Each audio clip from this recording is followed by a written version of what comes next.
السلام علیکم ورحمۃ اللہ وبرکاتہ۔ میں ہوں بلال احمد اور اس ویڈیو میں بات کرنے والا ہوں ایک عقل مند بادشاہ کے حوالے سے۔ جی ہاں دوستو، ایک ملک کا بہت ہی عجیب و غریب روایت تھا کہ وہ ہر سال اپنا بادشاہ تبدیل کر لیتے تھے، اور جب بھی سال کا آخری دن ہوتا تو ان کے ملک کی حدود میں جو بھی شخص داخل ہوتا تو وہ اسے اپنا بادشاہ منتخب کرتے، اور جو سابقہ بادشاہ ہوتا اسے علاقے غیر میں چھوڑ آتے، یعنی وہ جگہ جہاں سانپ بچھو وغیرہ ہوتے اور کھانے پینے کے لیے کوئی چیز نہ ہوتی، یعنی کہ اگر وہ شخص سانپ بچھو وغیرہ سے کسی طرح بچ جاتا تو وہ بھوک اور پیاس کی وجہ سے مر جاتا۔ کہیں بادشاہ ایسے تھے جو صرف ایک سال کی آسائش کی وجہ سے اپنی باقی زندگی ساری انہوں نے تباہ کر دی اور اسی طرح مر کھپ گئے۔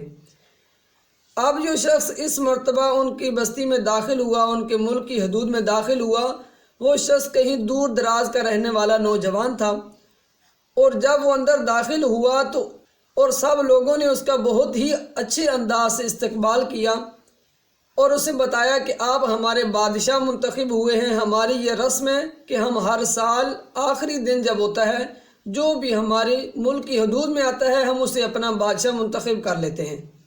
اور اس نے پوچھا کہ تمہارا پرانا بادشاہ کہاں گیا؟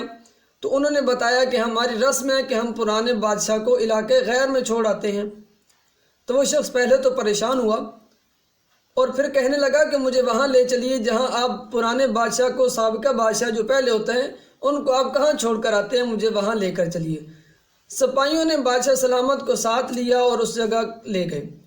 بادشاہ نے جب اس جگہ کا معائنہ کیا اور اچھی طرح سے اسے دیکھ کر واپس آ گیا، اگلے دن صبح اس نے سب سے پہلا حکم یہی دیا کہ علاقے غیر سے محل تک ایک سرسبز و شاداب راستہ بنایا جائے کہ جس کے درمیان ایک محل تعمیر کیا جائے اور اس کے ارد گرد باغات وغیرہ لگا دیے جائیں۔ سپاہیوں نے اس حکم کی تعمیل کی اور چند ہی عرصے میں وہ محل اور اس طرح شاداب راستہ تعمیر ہو گیا۔ جب ایک سال مکمل ہوا تو بادشاہ درباریوں سے کہنے لگا اور سپاہیوں سے کہنے لگا کہ اپنی رسم پوری کرو اور مجھے علاقے غیر میں چھوڑ آؤ۔ تمام سپاہی اور درباری بولے کہ بادشاہ سلامت، یہ آج سے یہ رسم ختم ہو گئی ہے۔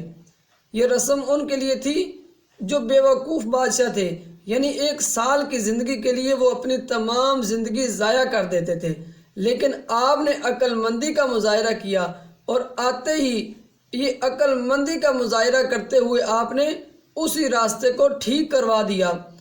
تو ہمیں ایک عقل مند بادشاہ مل گیا، اس وجہ سے ہم نے وہ رسم ختم کر دی اور آپ ساری زندگی یہی رہیں اور ہمارے اوپر حکمرانی کریں، بادشاہی کریں۔ پیارے دوستو، یہ عجیب و غریب ملک کا نام دنیا ہے، اور اس میں بادشاہ میں اور آپ لوگ ہیں، اور علاقہ غیر حوالی قبر ہے جس میں صرف سانپ اور بچھو ہیں، کھانے کے لیے کچھ بھی نہیں۔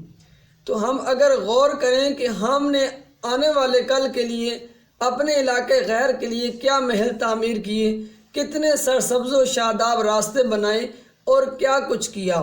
اللہ پاک ہمیں اس حکایت سے سبق حاصل کرنے کی توفیق عطا فرمائے اور ہمیں آخرت کے لیے ذخیرہ کرنے کا توفیق عطا فرمائے۔